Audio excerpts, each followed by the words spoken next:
ಉತ್ತರ ಭಾರತದ ಹಲವು ರಾಜ್ಯಗಳಲ್ಲಿ ಜನವರಿ 29ರಿಂದ ಮಳೆ ಆಗುತ್ತೆ ಅಂತ ಭಾರತೀಯ ಹವಾಮಾನ ಇಲಾಖೆ ಹೇಳಿದೆ. ಜನವರಿ 29 ಮತ್ತು 30ರಂದು ಪಶ್ಚಿಮ ಹಿಮಾಲಯ ಪ್ರದೇಶ, ಪಂಜಾಬ್, ಹರಿಯಾಣ ಮತ್ತು ಪಶ್ಚಿಮ ಉತ್ತರ ಪ್ರದೇಶ ಮತ್ತು ಜನವರಿ 29ರವರೆಗೆ ರಾಜಸ್ಥಾನದ ಹಲವಾರು ಭಾಗಗಳಲ್ಲಿ ಆಲಿಕಲ್ಲು ಮಳೆ ಬೀಳುವಂತ ಮುನ್ಸೂಚನೆ ಇದೆ.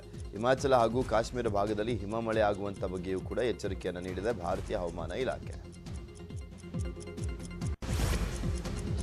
ಭಾರತದಲ್ಲಿ ಹಳದಿ ಲೋಹ ಜಾಗತಿಕ ಮಟ್ಟದಲ್ಲಿ ಏರಿಕೆಯಾಗಿದೆ. ಅಮೆರಿಕ ಫೆಡ್ ರಿಸರ್ವ್ ಬಡ್ಡಿ ದರಗಳ ಹೆಚ್ಚಳದ ವೇಗವನ್ನು ಕಡಿಮೆ ಮಾಡುವ ನಿರೀಕ್ಷೆಯಿಂದಾಗಿ ಕಳೆದ 5 ವಾರಗಳಿಂದ ವಾರಕ್ಕೊಮ್ಮೆ ಚಿನ್ನದ ದರ ಏರಿಕೆ ಆಗ್ತಾ ಇದೆ.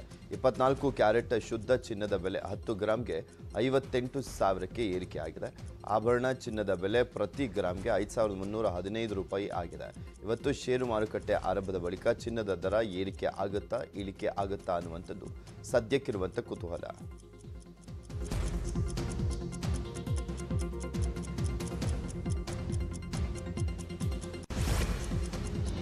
ದೇಶದಲ್ಲಿ ದಶಕಗಳಿಂದ ಮರೆಯಾದಂಥ ಚೀತಾ ಸಂತತಿ ಬೆಳೆಸುವಂಥ ನಿಟ್ಟಿನಲ್ಲಿ 2022ರ ಸೆಪ್ಟೆಂಬರ್ 17ರಂದು ನಮೀಬಿಯಾದಿಂದ 8 ಚೀತಾಗಳನ್ನು ಕರೆತರಲಾಗಿತ್ತು. ಇದೀಗ ದಕ್ಷಿಣ ಆಫ್ರಿಕಾದಿಂದ 12 ಚೀತಾಗಳನ್ನು ಭಾರತಕ್ಕೆ ಕರೆತರಲಿಕ್ಕೆ ಕೇಂದ್ರ ಸರ್ಕಾರ ಮುಂದಾಗಿದೆ. ಈ ನಿಟ್ಟಿನಲ್ಲಿ ಕಳೆದ ವಾರ ಭಾರತ ಮತ್ತು ದಕ್ಷಿಣ ಆಫ್ರಿಕಾ ನಡುವೆ ಒಪ್ಪಂದಕ್ಕೆ ಸಹಿ ಹಾಕಲಾಗಿದೆ. ಫೆಬ್ರವರಿ 15ರ ಒಳಗಾಗಿ 7 ಗಂಡು ಹಾಗೂ 5 ಹೆಣ್ಣು ಚಿರತೆಗಳು ಭಾರತಕ್ಕೆ ಬರುವಂಥ ಸಾಧ್ಯತೆ ಇದೆ.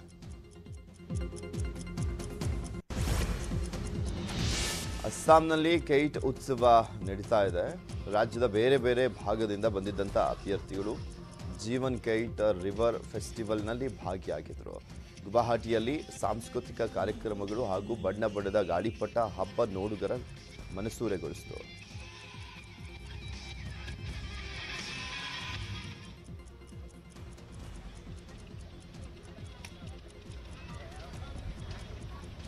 एक रास्ता इनके सामने बचता है, गुनाह का रास्ता। क्या यही है हमारे देश का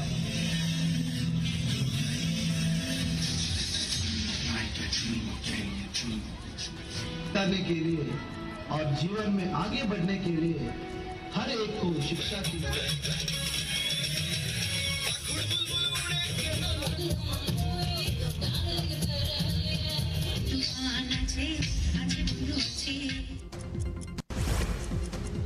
ಹಂಪಿ ಉತ್ಸವದಲ್ಲಿ ಫಲಪುಷ್ಪ ಪ್ರದರ್ಶನ ಜನರ ಕಣ್ಮನ ಸೆಳೀತಾ ಇದೆ. ವೆರೈಟಿ ಹೂಗಳಲ್ಲಿ ಹಂಪಿಯ ಐತಿಹಾಸಿಕ ಸ್ಮಾರಕಗಳು ಅರಳಿ ನಿಂತಿದ್ದು ನೋಡಿಗರಿಗೆ ಮುದ ನೀಡ್ತಾ ಇದೆ.